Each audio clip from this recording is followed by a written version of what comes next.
भारत में सबसे पहले पुर्तगाली व्यापारियों का आगमन हुआ।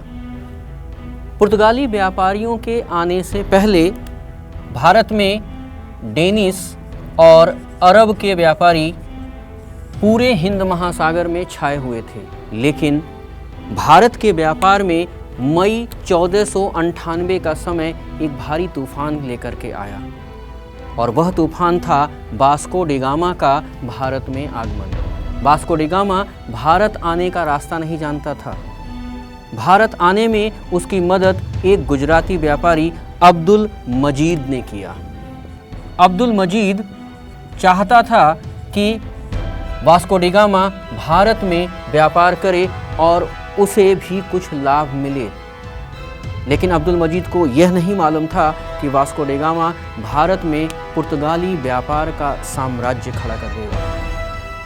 वास्को डी गामा मई 1498 में कालीकट, जिसे आज का केरल कहते हैं, वहां पर अपना जहाजी बेड़ा लेकर के पहुंचा। उस समय कालीकट का राजा जमोरिन शासन कर रहा था। राजा जमोरिन ने कालीकट में वास्को डी गामा का बहुत अच्छे ढंग से स्वागत किया और उसे भारत में व्यापार करने का न्योता दिया। वास्को डी गामा भारत में सस्ते दामों पर मसाला, अफीम, चावल आदि का व्यापार करके 60 गुने से अधिक का लाभ कमाया। इस लाभ से खुश होकर उसने पुर्तगाल के महाराज को इस बात के लिए तैयार कर लिया कि क्यों न भारत में हम लोग पुर्तगाली व्यापारियों का एक साम्राज्य, एक व्यवस्था स्थापित कर लें। भारत में दूसरा पुर्तगाली व्यापारी अल्वारेज कैब्रल 1508 ईस्वी में आया। उसके बाद वास्को डी गामा के प्रयास से भारत में प्रथम पुर्तगाली वायसराय फ्रांसिस्को द अल्मीडा का आगमन हुआ। फ्रांसिस्को द अल्मीडा एक ऐसा वायसराय था जिसने भारत में हिंद महासागर में सामुद्रिक जल नीति, जिसे ब्लू वाटर पॉलिसी कहते हैं, सामुद्रिक जल नीति के माध्यम से अपना वर्चस्व खड़ा कर लिया और डेनिश तथा अरब के व्यापारियों को हमेशा के लिए भगा दिया। फ्रांसिस्को द अल्मीडा के इस नीति के कारण, सामुद्रिक जल नीति के कारण, भारत का व्यापार अब अलग अलग ढंग से परिभाषित हो चुका था और उन सभी व्यापारों पर जिस पर कभी डेनिश और अरब के व्यापारियों का संपूर्ण कब्जा था, अब पुर्तगालियों का कब्जा होने जा रहा था और अरब के व्यापारी पुर्तगाली व्यापारियों के अंतर्गत काम करने के लिए अपने आप को तैयार कर रहे थे। भारत में दूसरा वायसराय अल्फांसो द अल्बुकर्क को लाया गया।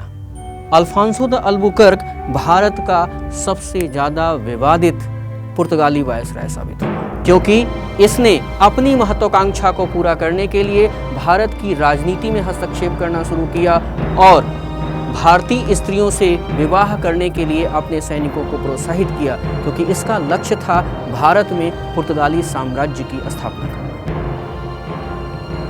1510 में इसने गोवा पर अधिकार कर लिया और गोवा पर अधिकार करने के बाद वहां पर अपनी राजधानी बनाई। 1515 में अल्फांसो द अल्बुकर्क की मृत्यु हो गई और इसे भारत में ही दफना दिया गया। भारत में पुर्तगाली व्यापारी जिस उद्देश्य से आए थे, उस उद्देश्य में इनका पहला उद्देश्य था भारत में व्यापार को स्थापित करना और भारत में व्यापार को स्थापित करके ज़्यादा से ज़्यादा लाभ कमाना। भारत में ये लोग चावल, अफीम, कच्चा रेशम, मसाला, जड़ी बूटी आदि का भरपूर व्यवसाय किया। अगर ये भारत से इतनी चीज़ों का व्यापार किए तो भारत में इन्होंने बहुत कुछ दिया। भारत में जो कुछ पुर्तगालियों के द्वारा लाया गया उनमें फसल के रूप में आलू, गन्ना, मूंगफली, काजू, किशमिश, बादाम आदि आता है। भारत को इन्होंने प्रिंटिंग प्रेस और जहाज निर्माण की कला भी सिखाई। पुर्तगालियों ने अपने व्यापारिक स्थिति को मजबूत करने के लिए एक किला भी बनवाया, जो किला आगे चल कर के डच व्यापारियों का निशाना बन जाएगा। पुर्तगाली व्यापारी बहुत ही शांतिपूर्ण तरीके से काम नहीं कर पा रहे थे। ये अपना उद्देश्य भारत में पूरा कर पाते, इसके पहले भारत में डच व्यापारियों का आगमन हो गया। डच व्यापारी एक ऐसे व्यापारी थे जो पुर्तगालियों से कहीं ज़्यादा महत्वाकांक्षी थे। क्या डच व्यापारियों का भारत के इस व्यापार पर, जहां पुर्तगालियों का कब्जा है, वहां कब्जा स्थापित हो पाएगा? क्या पुर्तगाली व्यापारी डचों को भी डेनिश और अरब के व्यापारियों की तरह खदेड़ देंगे?